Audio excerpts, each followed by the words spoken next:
Hello everyone, designing digital product and experience কোর্সের 4 নম্বর পর্বে আপনাদের সবাইকে স্বাগত জানাচ্ছি। পিছের এপিসোডগুলোতে আপনাদের পজিটিভ ফিডব্যাক আমাকে আসলেই অনেক আনন্দিত করেছে এবং আজকের এপিসোডটা নিয়ে আমি খুবই এক্সাইটেড, কারণ আমার মনে হয় এটা শুধু বিগিনারদের জন্য না, যারা মিড লেভেলে আছেন বা অনেক দিন ধরে ইন্ডাস্ট্রিতে আছেন কিন্তু মনে হয় যে ভাই আমি একটু স্টাক হয়ে আছি, তাদের জন্য অনেক হেল্পফুল হবে বলে আমি মনে করছি। তো কেমন হলো সেটা আসলে আপনারা কমেন্টে ফিডব্যাকে জানাতে পারেন। এবং আপনারা সাউন্ড নিয়ে বেশ কিছু কমেন্ট করেছেন, আমি সাউন্ড হোপফুলি আমরা নেক্সট 2-1 ভিডিও পর থেকেই ইমপ্রুভমেন্ট দেখতে পারবেন। তো আমি কথা না বাড়িয়ে আজকের এপিসোডে চলে যাই। আমাদের ডিজাইন ইন্ডাস্ট্রিতে একটা ছোটোখাটো সমস্যা আছে, বা যেটা আসলে সবচেয়ে বড় সমস্যা, যে আমরা যখন শুরু করি বা ইনফ্যাক্ট অনেক মিড লেভেল ডিজাইনের সাথে আমি কথা বলেছি, তো ভাই আমি ক্রিয়েটিভ না, বা আমার ভিজুয়াল স্কিল খুব একটা ভালো না, বা আমার মনে হয় যে আমি ডিজাইন ওইভাবে করতে পারতেছি না, বা আমার কাছে ভালো লাগতেছে, সবার কাছে ভালো লাগতেছে না, অথবা আমার নিজের কাছেই ভালো লাগতেছে না। এইটা একটা প্রবলেম।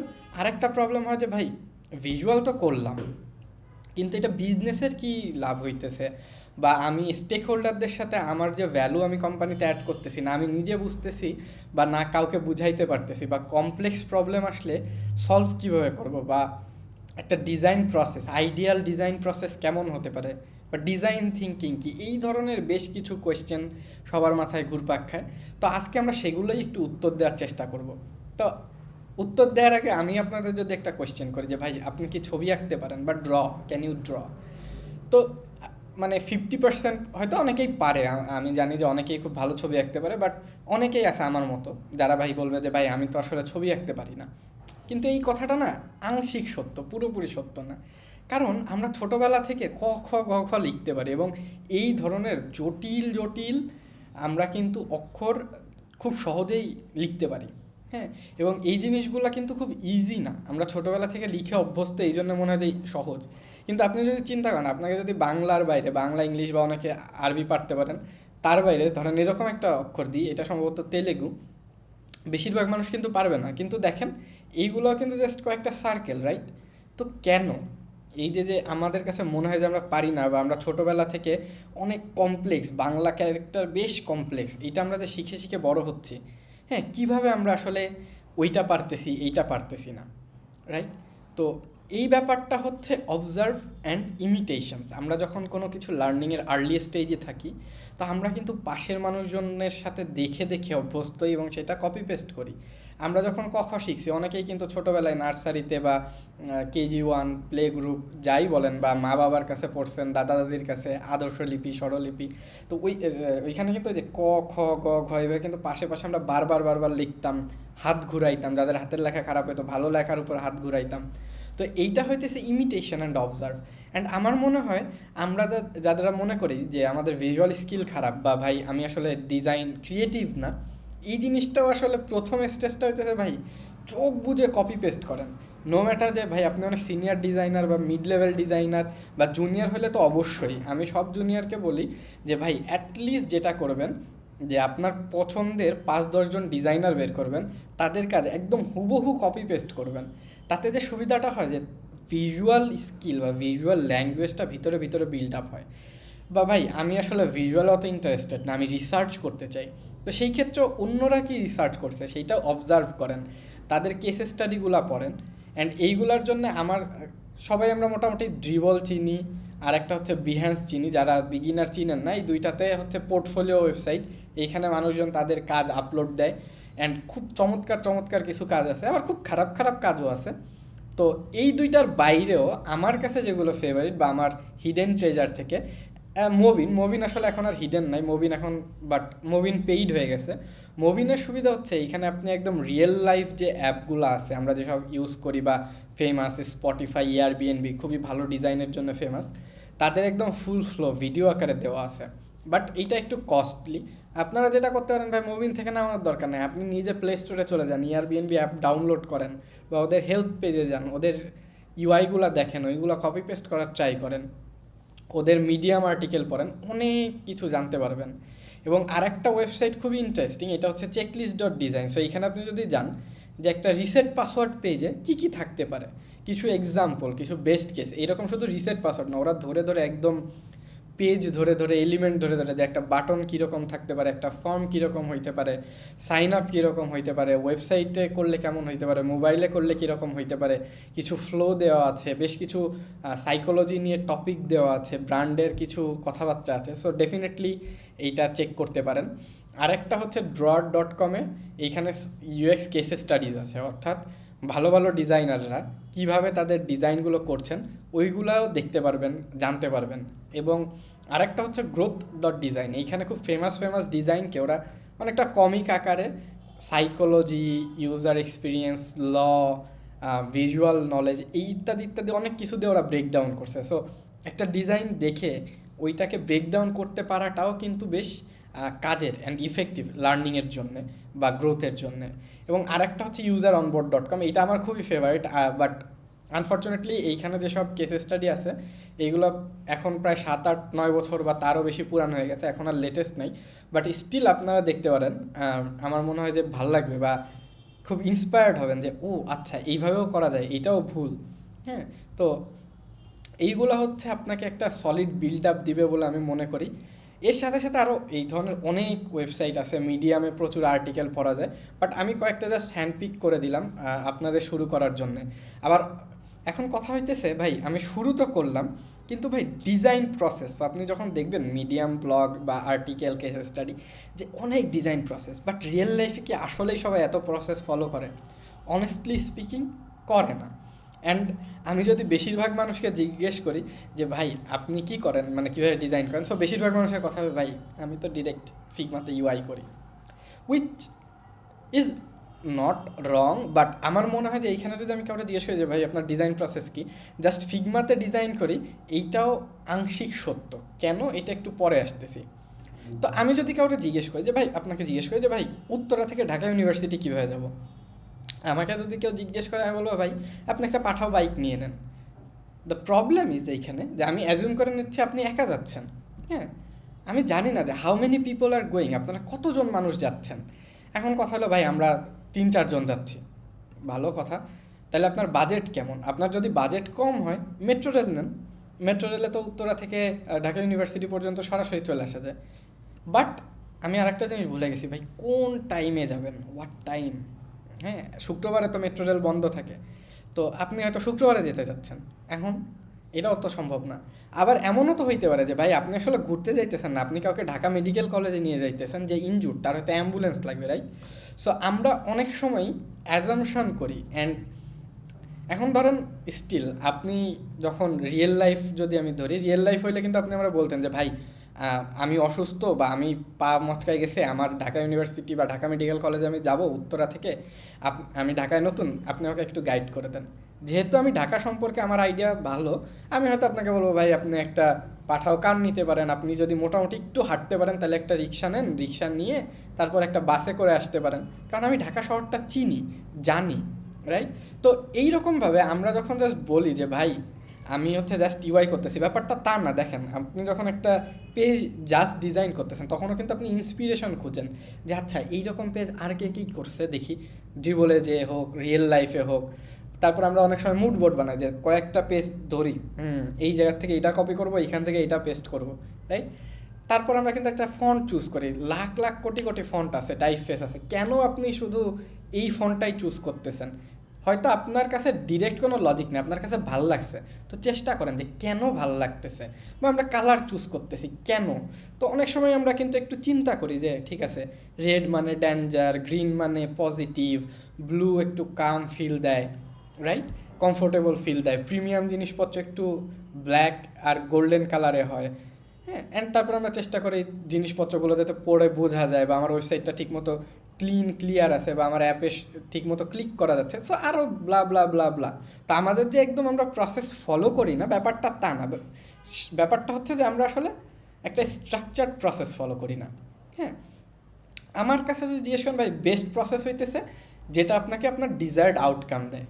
কিন্তু প্রবলেম যেটা হয় যে আপনি অনেক ভালো ডিজাইনার, বা আপনি ঢাকা শহরের পুরান 20 বছর 30 বছর আছেন, কিন্তু একটা মানুষ যে খুলনা থেকে আসলো বা চিটাগাং থেকে প্রথমবার ঢাকা আসলো, ওকে যদি একটা গাইডেড প্রসেস বা একটু চিন্তা ভাবনা করে না বলেন, মানে সেম থিং ফর ডিজাইন, যে ভাই নতুন একজন আসলো, সে কিন্তু আপনার কাছাকাছি ম্যাচ করতে পারবে না। এই কারণেই আমরা আসলে প্রসেস বিল্ড করি যে আমার টিমে যদি নতুন একজন আসে বা আমি যদি আজকে টিম থেকে চলে যাই বা আমার টিমে সবাই সেম লেভেলে পারফর্ম করতে পারতেছে না, সো একটা প্রসেস বিল্ড করা। প্রসেস মানে কি, যে আমি কিছু নির্দিষ্ট স্টেপ ফলো করা যাতে আমার কাছে সলিডভাবে প্রবলেমগুলো আসে, আমি সলভ করে ডেভেলপারকে একদম সুন্দর করে বুঝাই দিতে পারি যাতে ডেভেলপারেরও কোনো কনফিউশন না থাকে, অ্যান্ড তারপর আমি সেটারে টেস্ট করতে পারি। বা ইনফ্যাক্ট আপনি ফ্রিল্যান্স ডিজাইনার হন, তাও একটা প্রসেস যে ঠিক আছে ক্লায়েন্টের ব্রিফ নিব, ক্লায়েন্টকে এইরকম কয়েকটা কোয়েশ্চেন জিজ্ঞেস করবো যে ক্লায়েন্টের ফেভারিট সাইট কী, ফেভারিট কালার কী, রাইট? সো এইভাবেই আসলে প্রসেস বানানো যায়।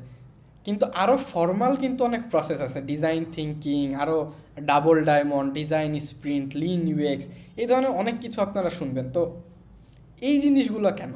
তো যেটা বলতেছিলাম, এখন আপনারা যদি আমি জিজ্ঞেস করি ভাই আমি ভিয়েতনাম যাইতে চাই আমার ফ্রেন্ডদের নিয়ে, কীভাবে যাব? এখন কিন্তু আর জাস্ট সিম্পল ভাই কয়জন যাবেন কী করবেন এইটাতেই কিন্তু শুধু সীমাবদ্ধ না। আমি কত দিনের জন্য যাব, কি ধরনের বাজেট, কোন সিটিতে থাকতে চাই, ফ্লাইটে কীভাবে যাব, ভিসার রিকোয়ারমেন্ট কি, ইয়াদা ইয়াদা অনেক কিন্তু ব্যাপার আসে। অ্যান্ড আপনি যদি প্রথমবারের মতো একটা প্ল্যান করতে যান, আপনি কিন্তু হাবুডুবু খাবেন। তো এই জন্য আমরা কী করি, আমরা হচ্ছে একটু স্ট্রাকচার্ড ওয়েতে যাওয়ার চিন্তা ভাবনা করতে পারি। তো সেটাই, যে ধরেন আপনি প্রথমে আপনার ফ্রেন্ডের সাথে জিজ্ঞেস করলেন যে তাদের ইন্টারেস্ট কী, তারা কি অ্যাডভেঞ্চার চাচ্ছে, নাকি ইনস্টাগ্রামে ছবি দেবো সুন্দর হবে, নাকি বাজেট ফ্রেন্ডলি ট্যুর চাইতেছে। অ্যান্ড তারপর একটা থিম সিলেক্ট করতে পারেন যে আমরা মাউন্টেন অ্যাডভেঞ্চারে যাইতে চাই বা বাজেট ফ্রেন্ডলি, বা দুইটা থিমও হইতে পারে যে mountain, budget friendly mountain adventure, এইভাবেও কিন্তু আপনি চিন্তা করতে পারেন। তারপর একটা আইডিয়া লিস্ট করলেন যে ঠিক আছে ভিয়েতনামের কোন কোন জায়গায় মাউন্টেন আছে, কোথায় কত দাম পড়তেছে, আমি যে সুন্দর জায়গায় যাইতে চাই নাকি অ্যাডভেঞ্চার করতে চাই, সব মাউন্টেন তো অ্যাডভেঞ্চার জায়গা নেই। তাহলে এই যে এরকম করে করে আইডিয়া জেনারেট করলেন, এরপরে একটা ফুল প্ল্যান বানালেন যে আমরা 10 তারিখে যাব, 20 তারিখে ফেরত আসবো, 10 দিন, প্রথম 3 দিন এই শহরে থাকবো, তারপরের 2 দিন এই শহরে থাকবো, আমরা এত তারিখে ভিসা অ্যাপ্লিকেশন করব, এত টাকা খরচ হবে, বা এরকম দেখতে সুন্দর হইতে পারে, এরকম জিনিসপত্র। ঠিক আছে, আপনি একটা রাফ প্ল্যান করলেন, অ্যান্ড দেন সেইটা আপনি আপনার ফ্রেন্ডদের কাছে নিয়ে গেলেন যে দেখ তোরা কি যাবি কি না, হ্যাঁ, যে এই টাকা লাগবে, and if they are interested আপনি গেলেন, যদি ইন্টারেস্টেড না হয় আপনি আবার প্রথমে ফেরত আসলেন, যে আবার ওদের সাথে কথাবার্তা বললেন, বাজেট রিফাইন করলেন, আবার লিস্টটা বানালেন, আবার চেক করলেন, রাইট? অ্যান্ড এই যে একটা প্রবলেম, বড় একটা প্রবলেম বা একটা আননোন প্রবলেমকে ছোট ছোট স্টেপে ভাগ করে ফেলা, এইটাই হইতেছে ডিজাইনারদের একটা খুবই বড় পাওয়ার ভিজুয়ালাইজেশনের সাথে সাথে। আমাকে যদি বলে যে ভাই ডিজাইনারদের সুপার পাওয়ার কী কী, একটা হইতেছে এমপ্যাথি, যে মানুষজনের কষ্ট বোঝা, বিজনেস প্রবলেম বোঝা, আর একটা হইতেছে যে ভিজুয়াল, অ্যান্ড তারপরেরটা হইতেছে এইটা যে একটা বড় প্রবলেমকে ছোট ছোট ভাগে ভাগ করে ফেলা। অ্যান্ড এই জিনিসটা আজকে থেকে হয়ে আসতেছে না। আপনি যদি 1910, 20, 30 যখন ইন্ডাস্ট্রিয়ালাইজেশন শুরু হইলো, ফিজিক্যাল প্রোডাক্ট, মানুষ চেয়ার টেবিল, ইলেকট্রনিক্স অ্যাপ্লায়েন্স, মানে ধরেন প্রেশার কুকার হোক, তারপর ওয়াশিং মেশিন হোক, গাড়ি হোক, এই ধরনের জিনিসপত্র আস্তে আস্তে যারা বানালো, যারা ডিজাইনার থাকলো, তো এদের থেকে বিজনেসম্যানরা চিন্তা করলো আমরা এখান থেকে কী নিতে পারি। ওরা একটা বড় প্রবলেমকে ছোট ছোট কয়েকটা ভাগে ভাগ করে ফেলতেছে। এই জিনিসটাই হলো ডিজাইন থিঙ্কিং। হ্যাঁ, এটার অনেক হিস্ট্রি, ফিলোসফি, অনেক কিছু আছে, আমি সেই ব্যাখ্যা বিশ্লেষণে গেলাম না, বাট এইটা জাস্ট একটা ইনফরমেশন দেয় যে ডিজাইন থিঙ্কিং আসলে ডিজাইনাররা শুরু করে না। ডিজাইন থিঙ্কিং নাম যেটা, এই নামটা আসলে বিজনেস স্কুলে, এমবিএ পড়ানোর স্কুলে, স্ট্যানফোর্ডে, ওইখানে ওরা আসলে মেইনলি শুরু করে যে কীভাবে একটা বিজনেসকে ডিজাইন থিঙ্কিং দিয়ে রান করা যায়। হ্যাঁ, অ্যান্ড ওদের যে অরিজিনালটা ছিল যে এমপ্যাথাইজ, যে আপনি প্রথমে কি ইউজারের প্রবলেম বোঝার চেষ্টা করবেন, ইন্টারভিউ করতে পারেন। শ্যাডোয়িং হইতেছে যে আপনি রিয়েল, কারণ মানুষ মুখে সবসময় তার কষ্টের কথা ঠিকমতো বলে না বা সব কিছু বলে না, সো আপনি তার সাথে সাথে থাকলেন, দেখলেন সে কীভাবে কাজ করে, কীভাবে এইভাবে যাচ্ছে, হ্যাঁ, তারপর তাকে বোঝার চেষ্টা করলেন নন জাজমেন্টাল ওয়েতে, তারপর ডিফাইন করলেন তার পার্সোনা কি, মানে ইউজাররা কী ধরনের ইউজার আপনার আছে, কী ধরনের প্রবলেম আপনাকে ফেস করতে হইতে পারে, কী ধরনের চ্যালেঞ্জেস থাকতে পারে ইউজারের লাইফে, পেইন পয়েন্ট কী কী আছে, অ্যান্ড তারপর আইডেন্ট করলেন যে ঠিক আছে ওর জীবনে এই প্রবলেম আছে, আমি কিভাবে সলভ করতে পারি। অ্যান্ড আপনি কিছু রাফ আইডিয়া করলেন, সেইটা থেকে একটা প্রোটোটাইপ বানাইলেন, অ্যান্ড প্রোটোটাইপটা টেস্ট করে দেখলেন যে ঠিক আছে is this the correct way or not. And এই জিনিসটাই কিন্তু আমরা ভিয়েতনাম ট্রিপে করছি। দেখেন আমরা প্রথমে কথা বলছি ফ্রেন্ডদের সাথে, এমপ্যাথাইজ করছি, দেন ডিফাইন করছি যে আমরা কী ধরনের ট্যুর চাই, অ্যান্ড তারপর আমরা আইডিয়েট করতেছি যে ঠিক আছে বাজেট রেঞ্জে এইখানে যাওয়া যায়, এইখানে যাওয়া যায় না। দেন একটা প্রোটোটাইপ মানে যে শুধু ক্লিক করে করে প্রোটোটাইপ, ব্যাপারটা আসলে তা না। প্রোটোটাইপ বলতে আপনি আপনার আইডিয়ার একটা টেস্ট করার মতো একটা ভার্সন বিল্ড করলেন, অ্যান্ড দেন আপনি আপনার জিনিসটা টেস্ট করলেন অ্যান্ড ফাইনাল সলিউশনে চলে গেলেন, রাইট? একটা রিয়েল লাইফ প্রজেক্টও এরকম হইতে পারে। যেমন ডিজাইন থিঙ্কিংয়ের আমি একটা কেস স্টাডি পড়তেছিলাম যে ওরা সম্ভবত ইন্ডিয়াতে কীভাবে পাবলিক টয়লেটে হচ্ছে দরজা বানাবে, কারণ পাবলিক টয়লেটের দরজা কিন্তু অনেক ময়লা হইতে পারে, অনেকে ব্যাগ ঝুলায় রাখে বা ব্যাগ নিয়ে যায়, আবার নিচে কিন্তু একটু কাটা থাকে যাতে বোঝা যায় নিচে ভিতরে কেউ আছে, কারণ অনেক সময় অনেকে পাবলিক টয়লেটে সিক হয়ে যাইতে পারে, তাদেরকে বের করা লাগতে পারে, বা হাতটা জীবাণু কেমন হয়ে যায়, জীবাণু মুক্ত কেমনে করবে। সো এই ধরনের অনেক চ্যালেঞ্জেস আসছে, অ্যান্ড এটা কিন্তু আপনি মানে শুধু রিয়েল ওয়ার্ল্ডে না, আপনি যদি ডিজিটাল প্রোডাক্টেও চিন্তা করেন এইরকম জিনিসপত্র কিন্তু হইতেই পারে, রাইট? যেমন ধরেন আপনি একটা ফার্মারদের জন্য একটা এডুকেশনাল অ্যাপ বানাইতেছেন। বেশিরভাগ ফার্মার হয়তো স্মার্টফোন ইউজ করে না বা ইন্টারনেট ইউজ করে না, সো তাদের কীভাবে অভ্যস্ত করা যায়, তাদের জীবনযাত্রা কীরকম। সো এই ধরনের ডিপ প্রবলেমের ক্ষেত্রে আসলে আমরা ডিজাইন থিঙ্কিং ইউজ করি। বাট ডিজাইন থিঙ্কিংয়ের অনেক ছোট ছোট টুল আছে। টুল বলতে সফটওয়্যার বুঝাইতেছি না, যেমন journey mapping, how might we, 5 whys, এই ধরনের অনেক জিনিসপত্র, এইগুলো নিয়ে আমরা বিস্তারিত ভিডিও হয়তো সামনে বানাবো।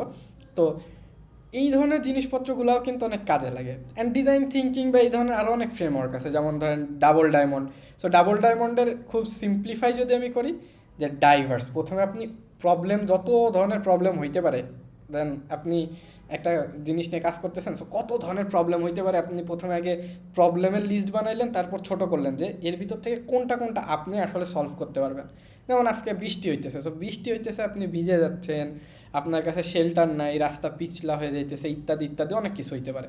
বাট আপনি চিন্তা করলেন না, আমি এত কিছু তো করতে পারবো না বা বৃষ্টি থামাইতে পারবো না, আমি বৃষ্টিতে যাতে আমি ভিজে না যাই সেটার জন্য একটা ব্যবস্থা করতে পারি। তো তারপর আবার আইডিয়া, তো কীভাবে করতে পারি, আমি ছাতা বানাইতে পারি, ছাতা নিতে পারি, রেইনকোট নিতে পারি, ঠিক আছে? তো বা গাড়িতে যাইতে পারি, বা আমি একটা বিল্ডিংয়ের নিচে দাঁড়াইতে পারি, কোনটা আমার জন্য বেটার সেইটা তারপরে টেস্ট করে ফাইনাল ডেলিভারি।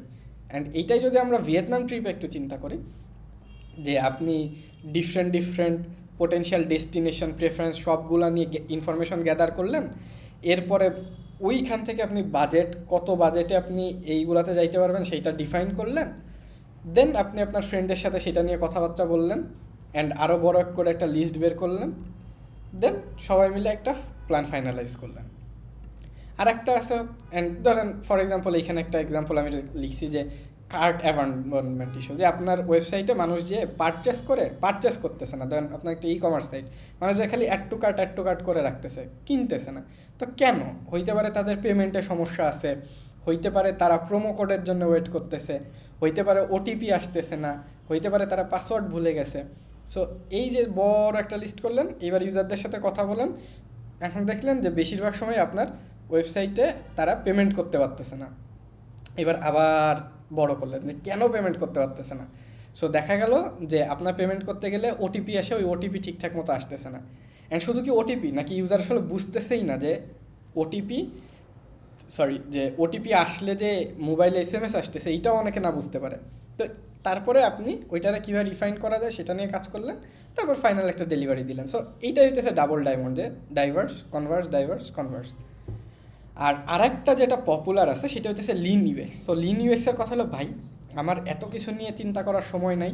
এটা স্টার্ট আপ কালচারে বেশি চলে, যে আমি শুরুতেই একটা প্রোটোটাইপ বানায় যাব, যে ভাই দেখো এটা কেমন লাগে।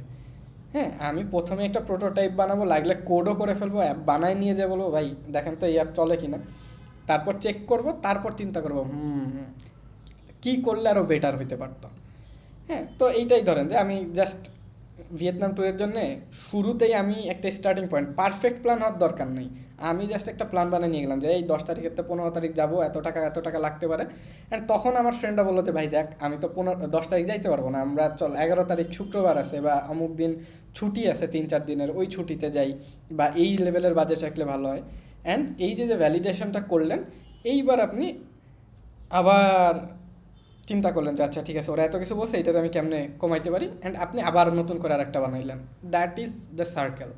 হ্যাঁ, অ্যান্ড এইখানে একটা সমস্যা যেটা হয় যে আমরাই মেজার করতে ভুলে যাই। আমরা বেশিরভাগ সময় একটা বানাই, বলে ভালো হইতেছে না, কেন ভালো হইতেছে না বা কী কাজ করতেছে না, এইটা বোঝার টাইমটা আমরা দিই না। আমরা বলি না ভাই আমরা লিন ইনভেস্ট করতেছি, আমাদের এত সময় নেই। বাট আমরা যদি এইখানে একটু সময় দিই তাহলে কিন্তু অনেক টাকা বাঁচে। ইনফ্যাক্ট আমি অনেক সময় হয় যে ভাই একটা ওয়েবসাইট বানাইছে, ভাই আমাদের আসলে এত রিসার্চ করার টাইম নাই, আমাদের তাড়াতাড়ি প্রোডাক্ট বানাইতে হবে, প্রোডাক্ট লঞ্চ করলো 1 মাসের ভিতর, ভালো কথা। এইবার ইউজার আসতেছে না, এবার ফুল রিডিজাইন করলো, 3 মাস চলে গেল। এরপর তারপর আবার দেখা গেল ইউজারের একটা প্রবলেম, বা ইউজার যেহেতু 1 মাস 3 মাস 4 মাস হয়ে গেছে, ইউজার অলরেডি পুরান ইন্টারফেস অভ্যস্ত হয়ে গেছে। এখন যখন নতুন ভালো বেটার জিনিস আনছে তখন ওই ইউজার বলতেছে ভাই আমার পুরনটাই বেটার লাগতেছে। মানে পুরনটার কি ভালো লাগতেছে, নতুনটার কি সমস্যা, এগুলো কিন্তু মেজার করতে হবে। অ্যান্ড এই যে দেখেন 5-6 মাস টাইম চলে গেল অ্যান্ড ভালো কোনো আউটকামও আসলো না। কিন্তু আমি যদি শুরুতেই বানানোর পর একটু মেজার করতাম যে আচ্ছা কোথায় ইউজারের ভালো লাগতেছে, কোথায় ইউজারের ভালো লাগতেছে না, যেটা ভালো লাগতেছে সেইটা রেখে দিতাম এবং যেটা ভালো লাগতেছে না সেইটা কীভাবে মডিফাই করা যায়, নতুন আর একটা ভার্সন বানাইতাম, তাইলে কিন্তু আসলে বেটার কাজ করতো, রাইট? সো এইটাই যে ধরেন আপনি একটা প্রোডাক্টে যেমন ফিল্টার, অ্যান্ড আমরা এইভাবেই স্টার্ট আপে মোস্ট অফ দ্য টাইম এইভাবেই আইডিয়ালি কাজ করার কথা বা করে। যদিও বাংলাদেশে স্টার্ট আপ এখন বেশ কম, অনেক বেশি স্টার্ট আপ নাই, but this is also very interesting formula. তো এখন কথা হলো ভাই আমি তো ডিজাইন প্রসেস পেয়ে গেছি, এখন আমি যদি জাস্ট ডিজাইন প্রসেস নিয়ে আর একটু শিখি তাইলে তো জাস্ট সোজাসুজি বানাবো, একদম পারফেক্ট প্রোডাক্ট হয়ে যাবে। বাট রিয়েলিটি কিন্তু তা না। ধরেন এই ভিয়েতনাম ট্যুরেই আপনি চিন্তা করেন আপনার বন্ধুদের সাথে কত জায়গায় ট্যুর প্ল্যান করছেন, বেশিরভাগগুলাই কিন্তু হয় না। বা ট্যুর প্ল্যান করছেন, আজকে ওর পরীক্ষা আছে, কালকে ওর অফিসের ইন্টারভিউ আছে, পরশু দিন হয়তো কারো বাবা মা অসুস্থ হয়ে গেল, বা গ্রামে কেউ মারা গেছেন, বা আপনি অন্য অনেক ধরনের সমস্যা কিন্তু হইতেই পারে। সেম থিং যখন আপনি প্রোডাক্ট বানাইতে যাচ্ছেন, আপনি জাস্ট একটা প্রসেস ফলো করবেন চাইলেই হবে না। বাজেট কনস্ট্রেন্ট আসতে পারে, ক্লায়েন্টের ফিডব্যাক আসতে পারে, ডেভেলপমেন্ট টিমের সমস্যা থাকতে পারে, নানা ধরনের বিষয়। অ্যান্ড এই জন্যেই যেটা বেটার হয়, বা আমি সবাইকে সাজেস্ট করি যে ভাই আপনার ডিজাইন প্রসেসটা আপনার চেক লিস্টে না যে একদম শুরু থেকে সব ওইভাবেই বই ধরে ধরে করতে হবে, বাট আপনি কিছু কিছু আইডিয়া নিতে পারেন যে ভাই আমি এখানে আটকে গেছি, কীভাবে এটা শিখতে পারি। অ্যান্ড আপনি যখন বিগিনার লেভেলে আসেন তখন তো আপনি প্র্যাকটিস করতেছেন, রিয়েল লাইফ প্রজেক্ট করতেছেন না, তখন যেটা হইতে পারে যে ঠিক আছে আপনি একদম সব কিছু স্টেপ বাই স্টেপ করলেন, তাহলে আপনার প্র্যাকটিস হইল, তাই না? সো এইটাই হইতেছে যে trial and error effective learning. And কথা হইতেছে ভাই আমার অফিসে এরকম জায়গা নাই, অথবা ভাই আমি তো নতুন, আমার তো অফিসই নাই, আমি কীভাবে করবো? সেই ক্ষেত্রে আপনি যেটা করতে পারেন, চ্যাট জিপিটিটা বলেন যে আমার কিছু ফেক রিকোয়ারমেন্ট লিখে দাও যেটা আমি 5 দিনে সলভ করতে পারি বা 10 দিনে সলভ করতে পারি। এটা একটা মোবাইল অ্যাপ হইতে পারে, লাগলে আরও কিছু জিনিসপত্র দিতে পারেন। ও কিন্তু আপনারা বলে দিবে যে ইউজারের এইরকম ব্যাকগ্রাউন্ড আছে, হ্যান ত্যান রিকোয়ারমেন্ট আছে, ওইটা দেখে কিন্তু আপনি সলভ করার চেষ্টা করতে পারেন। এরকম আরও কিছু ওয়েবসাইট আছে যেমন productbrief.com, প্রড ব্রিফ, তারপর fakeclient.com/ux, এইখানে গেলেও আপনি জেনারেট করতে পারবেন। হ্যাঁ, যে ওইগুলো দিয়ে ফেক কেস স্টাডি বানাইতে পারেন, অথবা আপনি রিয়েল লাইফে যেসব প্রোডাক্ট ইউজ করেন প্রত্যেক দিন সেইগুলো থেকেও কিন্তু রিডিজাইন করতে পারেন, রাইট? অ্যান্ড তারপরে যেটা আসে সেটা হচ্ছে মাস্টারি লেভেল, যে ভাই এইগুলো আসলে শিখবো কই, আর আমি যেটা শিখতেছি সেটা যে মনে করেন আপনি জাস্ট প্যাপও করতেছেন, যে আপনি একটা পডকাস্টে শুনলেন যে আপনি যদি 10,000 ঘন্টা কোনো কিছুর পিছনে টাইম দেন তাহলে আপনি সেটাই মাস্টার হয়ে যাবেন। এখন আপনি 10,000 ঘন্টা ধরে ভুলভাল কিবোর্ড বাজায় গেলেন, আপনার সাউন্ড খুবই বিরক্তিকর, রাইট? তাহলে কিন্তু হবে না, শিখতে হবে ফিডব্যাক এবং ইমপ্রুভ করতে হবে। সো আপনি যদি মাস্টারি লেভেলে যেতে চান আপনাকে ফিডব্যাক নিতে হবে, সিনিয়রদের থেকে নিতে পারেন, জুনিয়রদের থেকে নিতে পারেন। দেন আপনার আশেপাশে কেউ ডিজাইন শিখতেছে তাকেও বলেন যে ভাই দেখেন তো আমি এটা করছি, আপনার কাছে কি মনে হয়, বা তাকেও ফিডব্যাক দেন। অ্যান্ড এই জন্য আমি বলি যে ফেসবুক গ্রুপগুলোতে অ্যাক্টিভ হইতে পারেন। আমি যখন শুরু করছি বি ডিজাইনার গ্রুপ মারাত্মক অ্যাক্টিভ ছিল, যদিও এখন একটু কমে আসছে। অ্যান্ড বি ডিজাইনার গ্রুপে শুধু ইউএক্স ডিজাইন না, আরও অনেক কিছু হয়। সো ইউএক্স বাংলাদেশ গ্রুপে আমিও রিসেন্টলি অ্যাক্টিভ হয়েছি, আরও অনেকেই কিন্তু গ্রুপে বেশ ভালো ভালো কথাবার্তা লেখে। অ্যান্ড ফিডব্যাক নেওয়া দেওয়া দুইটাই একটা আর্ট। সো আপনি জাস্ট আপনার একটা পেজ বানাইছেন, জাস্ট আপলোড করে দিলেন গ্রুপে, কেউ কিন্তু ফিডব্যাক দিবে না, বা দিলেও ভালো ফিডব্যাক পাবেন না। এভাবে লিখেন যে ভাই আমার নাম সিয়াম, আমি 3 মাস ধরে ডিজাইন শিখতেছি, আমি এইরকম একটা চ্যাট জিপিটি দিয়ে বা আমি অমুক একটা অ্যাপ দেখে এইরকম একটা রিকোয়ারমেন্ট পাইছি যে কীভাবে একটা কৃষকদের জন্য একটা এডুকেশনাল অ্যাপ বানানো যায়, সেটার জন্য আমি এই কাজ করছি, বা আমি এই ধরনের কালার চুজ করছি, বা এই ধরনের টাইপ ফেস চুজ করছি, ফন্ট চুজ করছি, যাতে আমারটা দেখতে সুন্দর হয়, অ্যান্ড এইটা হইতেছে স্ক্রিন। তখন দেখবেন আরও বেটার এঙ্গেজমেন্ট পাচ্ছেন, বেটার ফিডব্যাক পাচ্ছেন, অ্যান্ড তখন কিন্তু আপনি আপনাকে ইমপ্রুভ করতে পারবেন। অ্যান্ড এখন কথা হইতেছে ভাই, আপনি তো খালি থিওরিটিক্যাল কথাবার্তা বলতেছেন। সো আমি নেক্সট এপিসোডে যাওয়ার আগে এইটা জাস্ট বলে রাখি যে আমাদের থিওরিটিক্যাল কথাবার্তা মোটামুটি এইখানেই সমাপ্ত। আমরা নেক্সট এপিসোড থেকে যেটা করব, যে এই যে ডিজাইন থিঙ্কিংয়ের যে টুল কিটগুলো আছে, বা আরও যে বেটার ফ্রেমওয়ার্কগুলো আছে, সেইগুলা কীভাবে আর একটু শেখা যায়, সেইখান থেকে কিছু জিনিসপত্র আমি আপনাদের সাথে শেয়ার করার ট্রাই করব।